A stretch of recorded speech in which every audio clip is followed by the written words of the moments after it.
Shlomo HaMelech, King Solomon, was once approached by God, and he was asked, "What would you like?" So it was thinking like a genie in the bottle. I'm going to grant you a wish. You could have wisdom, you could have wealth, you could have fame, popularity, anything you want. So he thought about it. Interestingly, he didn't say, "I want more wishes." I guess he could have said that. But he said he chose wisdom. And through that choice, not only did he become the wisest person who ever lived and ever will live, but he also became the wealthiest. And he also had fame and fortune. He really got it all. So wisdom really became a gateway to obtaining so much more. And there are many stories told about him, about his wisdom. And I'll share one with you now. Someone, wanted to sort of trick him. Wanted to show him up because everyone knew he was the wisest person. So this guy wanted to really pull a fast one. So what he did was he took a small bird and he put it in his hand, and then he took his other hand. He went to King Solomon, to Shlomo Melech, and said, "What do I have in my hand?" And he said, "You have a bird." So everyone's like, "Ooh, wow!" How do you know that? Very good. Okay. And then the guy said, "Is the bird alive or dead?" Now, just so you know, the bird was alive at the time, but the guy's plan was that if King Solomon said that it's alive, he would have squeezed, and the bird would no longer be alive. So I would prove him wrong. So that was the plan.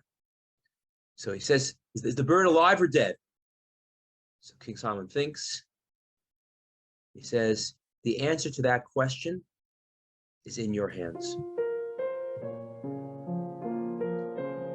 And the truth is, when it comes to life and our goals, whether it's obtaining wisdom or obtaining wealth or health, for the most part, because we have free will, the answer really is in our hands. No one can make us be a good person. No one could make us make good choices. No one could force us to connect to God or to love for and care for the people around us.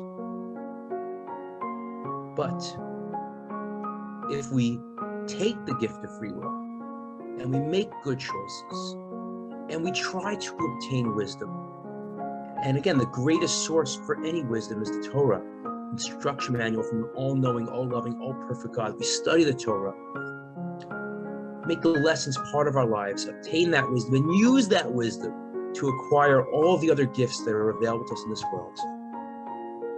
Then we will be taking that power that we have, the power of our own hands, of our own choices, of our own minds, and be able to make the world a better place, both for us and for all those around us.